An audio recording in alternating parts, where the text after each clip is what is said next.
Assalamualaikum warahmatullahi wabarakatuh. Kali ini kita akan membahas 3 kerajaan besar, yaitu Kerajaan Mughal di India, Kerajaan Safawi di Persia, dan Kerajaan Turki Utsmani di Turki. Mari kita mulai dari India terlebih dahulu. Kerajaan Mughal didirikan oleh Zainuddin bin Muhammad bin Umar Syekh atau yang lebih dikenal dengan nama Babur. Babur adalah keturunan Timur Leng dari garis ayahnya dan gulungkan dari garis ibunya. Selama sekitar 2 abad, Kesultanan Mughal membentang di pinggiran luar lembah Indus di barat, Afghanistan urutan di barat laut, Kashmir di timur, daratan tinggi Assam dan Bangladesh masa kini di timur, daratan tinggi Deccan di India Selatan. Masa kejayaan dinasti Mughal adalah saat dipimpin oleh Sultan Akbar. Sultan Akbar mempunyai kebijakan menghapus jizyah bagi non-muslim, memberikan pelayanan pendidikan dan pengajaran yang sama bagi setiap masyarakat, melarang orang-orang kawin muda, berpoligami, bahkan ia menggalakkan kawin campuran antar agama, menghapus pajak-pajak pertanian terutama bagi petani-petani miskin sekalipun non-muslim, dan menghapus tradisi perbudakan yang dihasilkan dari tawanan perang. Sultan Akbar juga membagi wilayah dinasti Mughal menjadi 12 provinsi atau biasa disebut dengan Subah. Dalam bidang pertanian, wilayah terkecil disebut dengan Deh dan beberapa Deh tergabung dalam Pergana. Pergana yang biasanya disebut dengan Gapokan. Setiap pergana petani dikepalai oleh seorang pejabat lokal yang dinamakan Kodam atau Kapel, yang kedudukannya dapat diwariskan dan bertanggung jawab kepada atasannya untuk menyetorkan penghasilan dan menghindarkan tindakan kejahatan.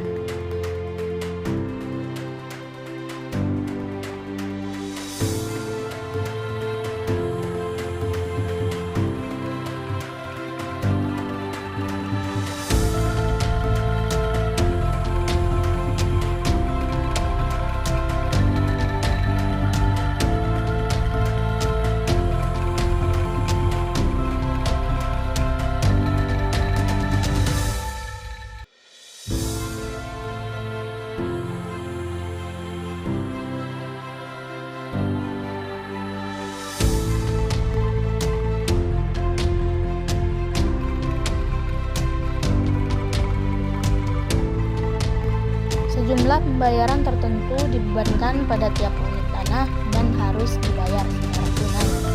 Besarnya beban tersebut didasarkan pada nilai rata-rata hasil pertanian dalam 10 tahun terakhir. Pajak dari tanah dipungut oleh zamindar. Hasil pertanian adalah biji-bijian, padi, tebu, rempah-rempah, tembakau, kapas, dan bahan-bahan celupan perata. Beberapa sebab dari kemunduran dinasti Mughal. Beberapa peninggalan dari kerajaan Mughal di India.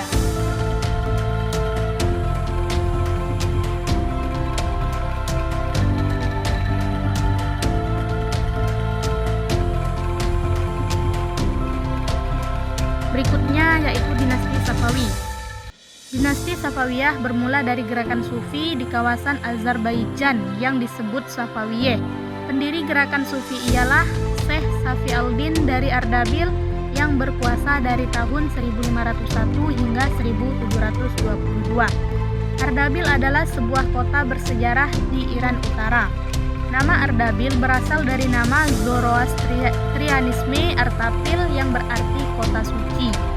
Meskipun jatuh pada tahun 1736, salah satu warisan terbesarnya adalah kebangkitan Persia. Sebagai benteng ekonomi antara timur dan barat, pendiri negara yang efisien, dan birokrasi yang didasarkan pada check and balance dan inovasi arsitektur dan seni. Selain itu, karena Safawiyah pula, Syiah menyebar ke seluruh Iran dan sekitarnya.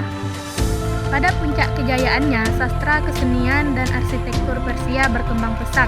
Contohnya adalah pembangunan alun-alun Naqshi Jahan di Isfahan.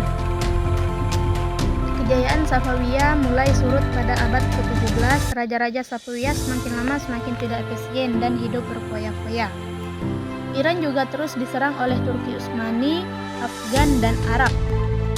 Safawiyah turut berhadapan dengan ancaman baru, yaitu Kekaisaran Rusia di sebelah utara dan serangan tentara Mughal di sebelah timur. Lebih buruk lagi, ekonomi Safawiyah merosot akibat perubahan jalur perdagangan antara timur dan barat, yang tidak lagi menggunakan jalur sutra tapi menggunakan jalur pelayaran. Sejak Turki menutup pelabuhan Konstantinopel atau Istanbul yang mengakibatkan munculnya penjelajahan samudra. Penutupan Konstantinopel atau Istanbul secara tidak langsung memaksa Spanyol dan Portugis untuk melakukan penjelajahan samudra untuk mencari rempah-rempah langsung dari sumbernya. Sehingga muncullah tokoh seperti Vasco da Gama, Marco Polo, dan Christopher Columbus. Berikut adalah khalifah yang pernah memimpin dinasti Safawi.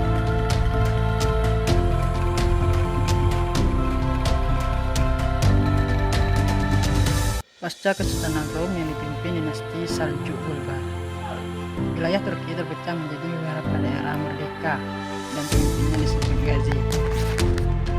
Salah satu Gazi menjadi Kesultanan Turki.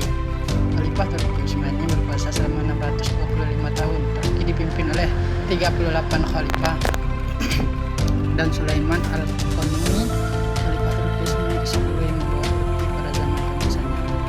Sebagai jasanya relief, Sulaiman menghiasi interior Dewan Perwakilan Amerika Serikat. Relief tersebut merupakan salah satu dari 23 relief yang menjadi proses bersejarah di Dewan Perwakilan Amerika Serikat. Kehancuran Turki Utsmani karena beberapa sebab, diantaranya terlibat banyak peperangan, perang Itali, Turki, perang Balkan, perang dunia pertama, perang dunia kedua, perang dengan negara-negara Arab. Dikenalkan nasionalis yang dipelopori Mustafa Kemal Atatürk. Kekhalifahan Utsmani dibubarkan pada 1 November 1922. Majelis Agung Nasional Turki kemudian mendeklarasikan berdirinya Republik Turki pada 29 Oktober 1923 dengan Ankara sebagai ibu kotanya. Pada 3 Maret 1924, Majelis Agung Nasional secara resmi membubarkan Kekhalifahan Utsmani, menjadikan kekhalifahan umat Islam terakhir di muka bumi ini setidaknya hingga detik ini. Beberapa peninggalan Kekhalifahan Turki Utsmani: Masjid Hagia Sophia, Makam Sulaiman, Istana Topkapi, Harim Topkapi, ukiran emas di pintu Topkapi, Istana Topkapi, dan Istana Dolombace. Wassalamualaikum warahmatullahi wabarakatuh.